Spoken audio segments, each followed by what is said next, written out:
Shirley here with Jupiter point of Thales Jupiter, our Sunday.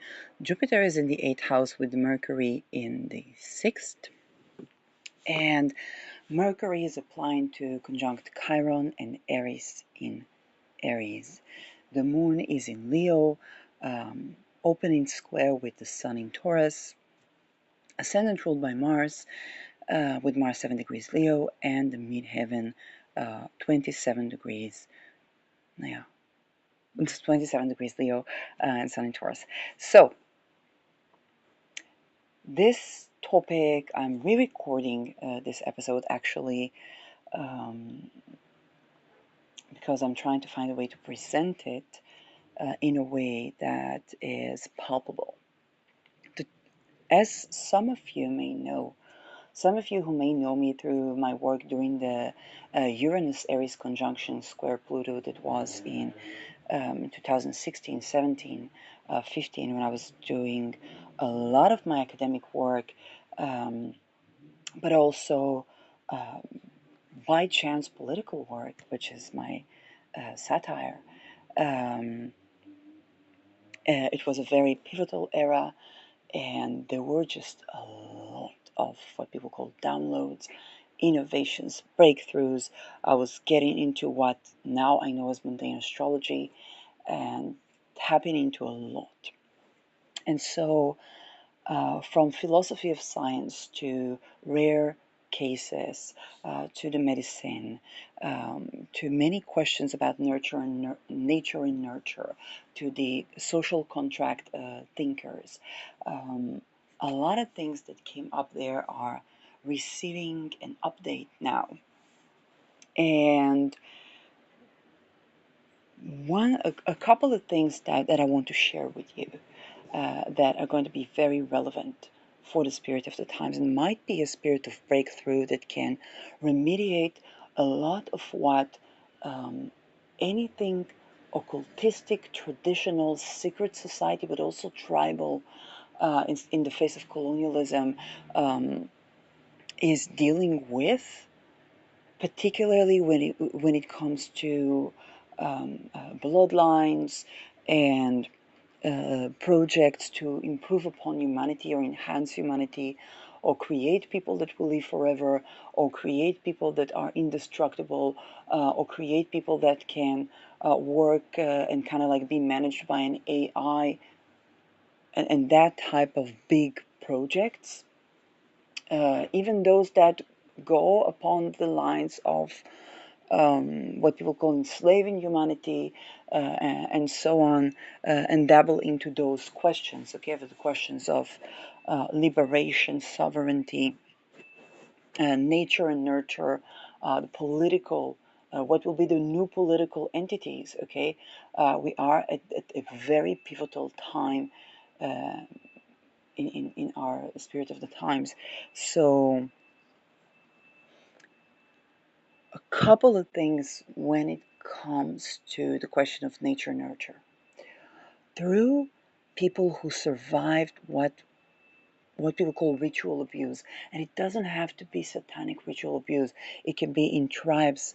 It can be stories about shamans. It can be many things that are popping up, and because of the nature of these occurrences that people delve into or try to bring about developing of what people call extrasensory abilities, but through trauma rather than through uh, relaxation or grounding or connection. Um, and, and this is where the information is coming fragmented. Okay? One of the great thinkers on that topic was Gigi Young, and she had a lot of contribution when it comes to how to develop clairaudience, clairsentience, clairknowing, channeling abilities in a way that is healthy, that is supportive of you, um, rather than through trauma, which makes people, yes, it open up other frequencies, but the information comes as what looks like a psychic attack or psychosis rather than genuine enlightenment. And so This brings in topics around the sexuality, but also topics around what people put people through that would be considered in modern standards torture. So one testimony that I remember is in a family of people that were cloned. That means that people are bringing, birthing people from stem cells, sometimes in ways that would would not shame Frankenstein. Um, and a new experience. Okay, there's a cloning. There's cloning of ships, a clone of people. Bill Clinton addressed that in 1995 speech. We addressed MK Ultra as well. So, and he may himself, okay, have been brought in similar fashion. But aside of that unique way of birthing something to the world or a human being, one lady was a control group, okay, in a human experiment. Her family went through ritual abuse. All the things that people get dissociated from, and and when you do things in those dissociative states, okay, later those are very intense, um, uh, being both victim and perpetrator of crimes at a very young age, okay. And so this lady, she did not go through these rites, and so she was cloned, but she did not grow, but her upbringing was not ritualistic. And she was she's now fighting for her life because they tried to kill her. She came out completely different than the family, and the family that went through hell basically wanted to unite and to kill her. um, and so this is one a horrific human experiment that exposes empirical data regarding the nature nurture question. And this is in alignment with what social contract thinker John Locke referred to as the tabula rasa. And the tabula rasa is the premise that people come to the world and they're basically a clear plate. So they are, and this is was aligning with the spiritual perception that people are divine, and they are because they are divine and because of their nature is tabula rasa, they need to be supported with all the opportunities and the ability to fend for themselves. And John Locke is also the basis for the First and Second Amendment in the Constitution of the United States in the 1770s. Um, so here we have a human experiment and a woman that basically escaped a family that went through ritual abuse, where she was the control group and showing very much that clear slate, very much the fact that all those attributes of inbred to betray, or what Viktor Frankl simply called the good ones did not survive, the ones did not make it. And in those ritualistic settings where a lot of our leaders and business people and decision makers, hidden and visible, are being created, this is the upbringing conditions. Um, so that they can be perhaps eventually managed by AI. There was even, I recall, okay, bringing into question whether head of NATO would be could be replaced by AI in the future, and so on and so forth. Um, so that topic like that was actually on the table, and this is a big deal, and also a big deal when we come to think about AI and John Locke. Okay, so what we teach AI, this is what AI learns, and do we teach the behaviors that we want to see in society? Okay, or do we teach the behaviors that we don't want to see in society? The behaviors that we don't want to see in society, where people complain and they bring all kind of psychiatric taggings to, and personality disorders, okay, whatever, uh, and whatnot. But those things are basically learned behaviors. And if they're learned in trauma environment, they're gonna go DSM. If they are psychiatric, or if they are learned in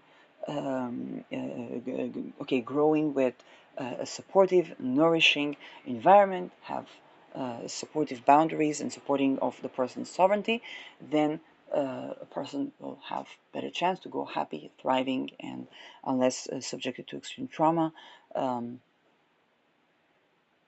actually quite a happy human being. And not only that, another testimony in I remember with Annika Lucas episode 9 interviewing a person that was subjected to again those type of death camp, kind of death camp, perpetual death camp conditions, ritualistic conditions, and they had to be consecutively be put through extreme trauma,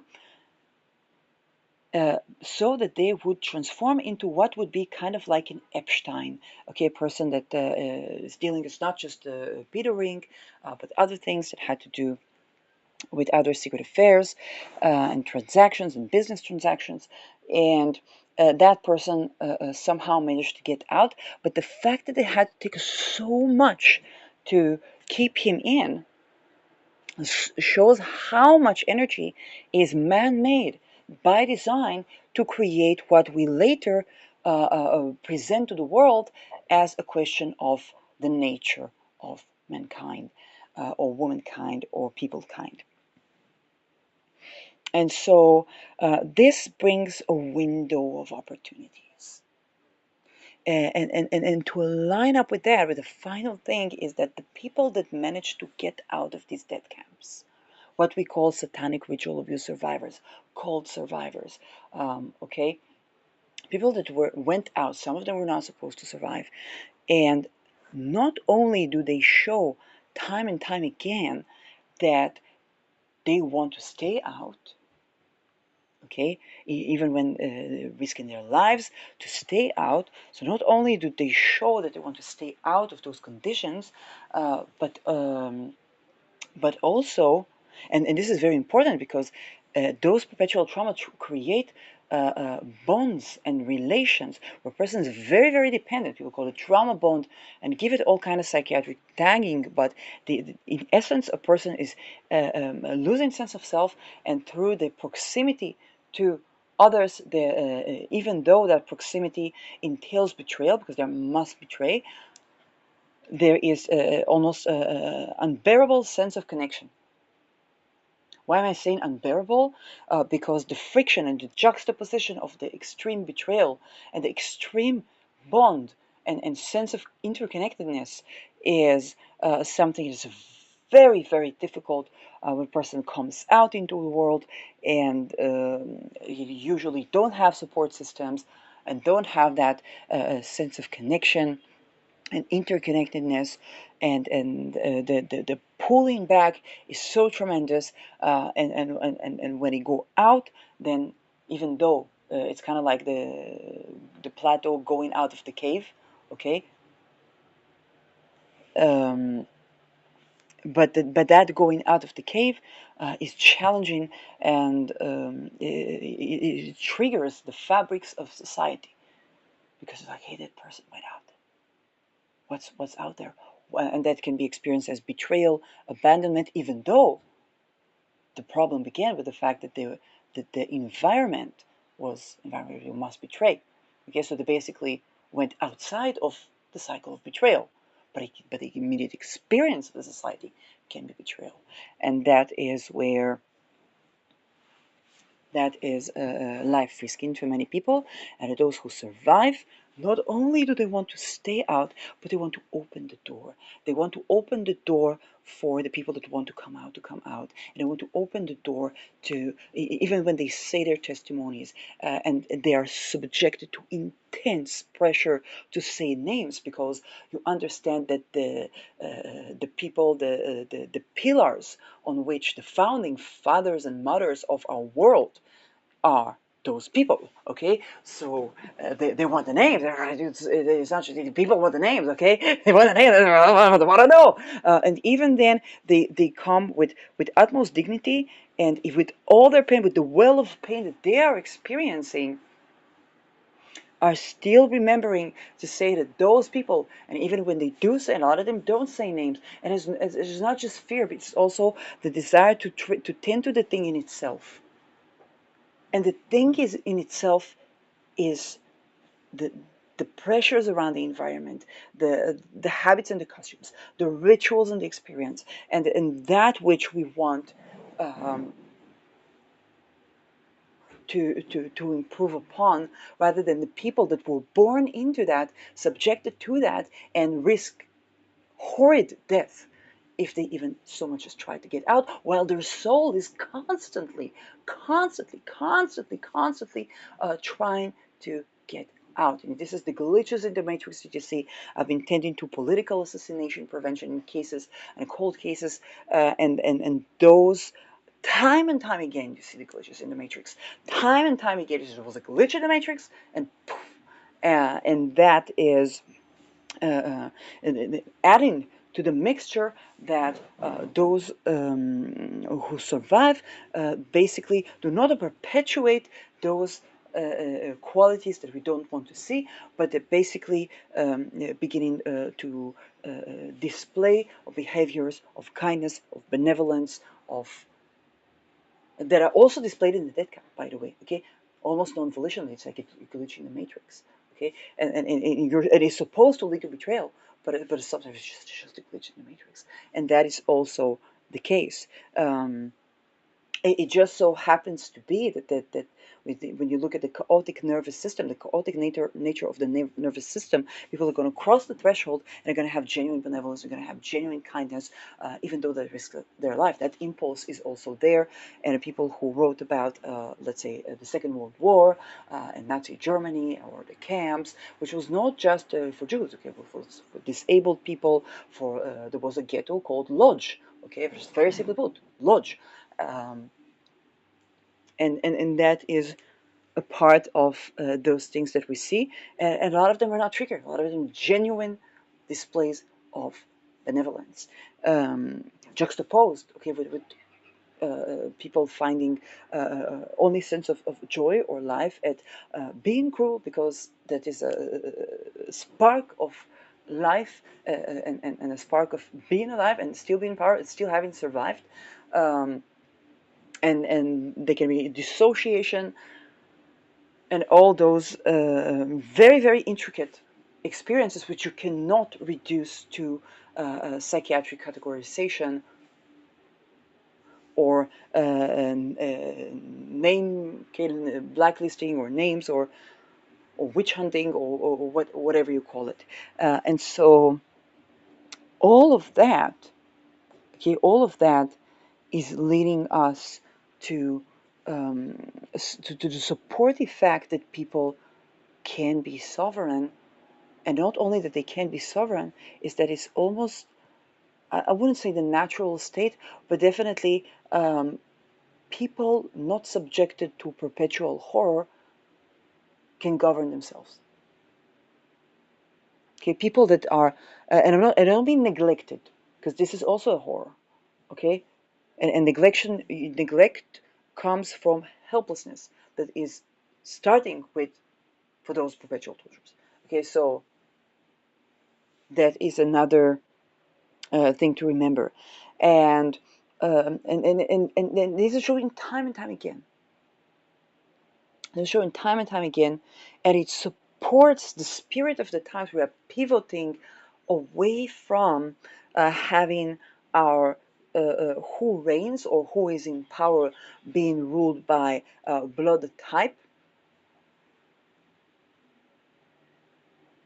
or yes, or whatever. Okay. And mind you, medically, those people, they use plasma medicine, and a plasma medicine is derived from blood of people that actually sometimes they are drug addicts, sometimes, sorry for the lack of, I don't have all the PC terms for that, Sometimes they consume alcohol. Okay, there's just people in the street. They don't even have the space between when the blood is taken. So we understand that the concept scientifically of a bloodline segregation, or choosing this bloodline or that bloodline, and that reigns because of the bloodline and the lineage and so on and so forth. So that is becoming, yes, more and more unfounded, because by the use of these plasma medicines. And I heard also people summon beings into plasma and all kind of things that to me sound like science fiction, because I'm unfamiliar with the topic. Okay, so it's my ignorance, not that that is not real. Um, and so at this time we're transitioning. Last time we transitioned like this was the American Independence War, and the foundation of the United States was the French Revolution. And of course it takes time, but this is going from a regime that where people believed in certain, let's say, bridging, a system of bridges between the divine, wisdom, truth, knowledge, power, and the common person. And this is another wave of uh, of basically growing out of those conditions that generates a population where in standard society is not the costume to do ritual sacrifice and abuse on those, okay, on those scales, on those levels.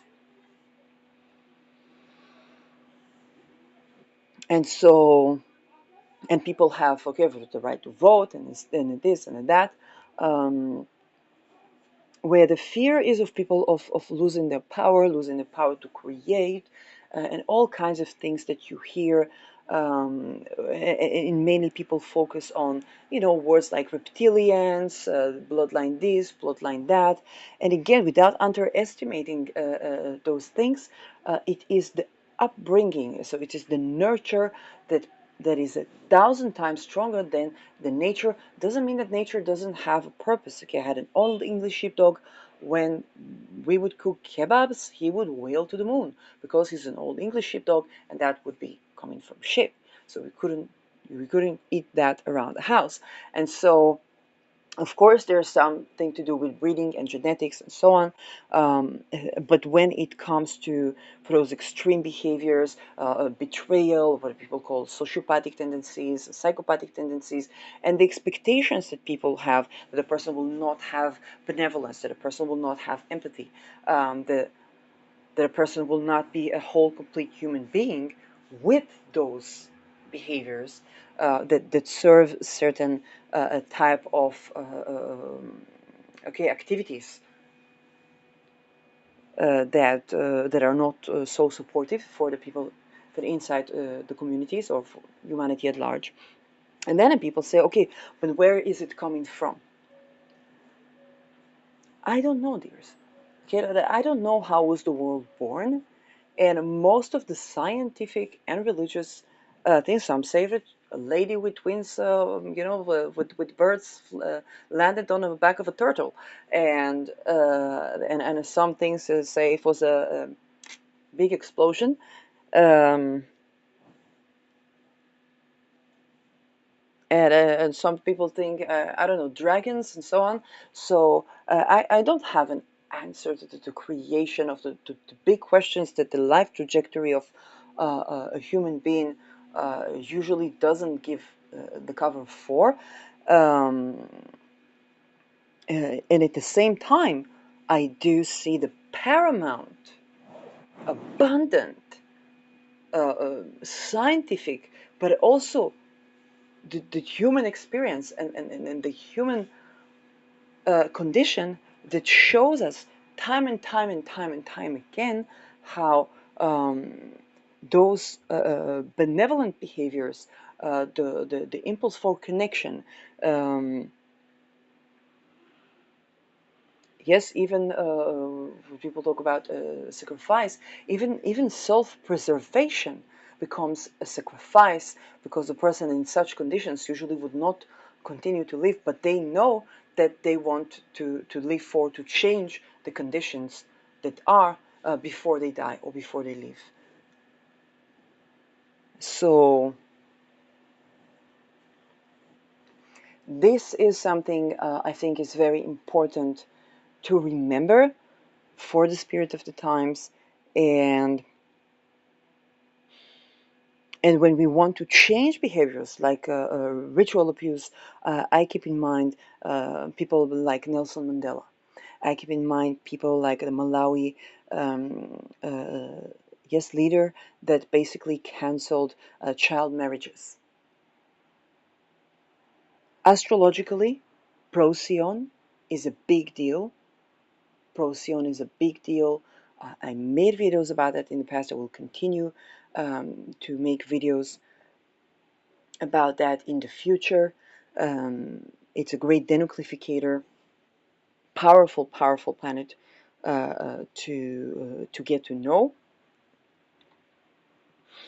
and um, and this is one of the biggest powerful places where such things can be, and the fact that Aries and now Chiron is moving to Andromeda constellation, which is basically Andromeda that was rescued from what Beta Persei was not, and this is where she was rescued from being kidnapped and tortured. And so this is to reconcile. We talk about ritual abuse and about the people that are born into that and are tortured and kidnapped. Then this is a time that can allow us to reconcile them into society and reconcile the irreconcilable, because those darkest horrors that we see in human beings, yes, they are man-made, but the amount of energy that it takes to create them shows us one simple, brilliant truth, is that John Locke had a lot more going for him when it comes to the question of nature and nurture. And when that tabula rasa, we want to grow loving, happy, thriving human beings, societies. And not only that, but the leaders, visible and invisible, in the eclipses. Why do kings die on eclipses? Is because the sun meets the moon. The moon is the people, and the sun is the leader. And the sun meets the moon, it means that the solar eclipse, it basically means that the leader meets the fate of the people, okay? But it's also important that the people meet the fates of the leaders. And this is what happening in times like world wars. We did not know that those children that nobody came to save are those people that we think are living on our account. And and you could say, oh, in many respects they do. But first and foremost, those were the people that we kept in these perpetual death camps and still need the door opened. And this is not something that we would think about as the people. So thank you for watching.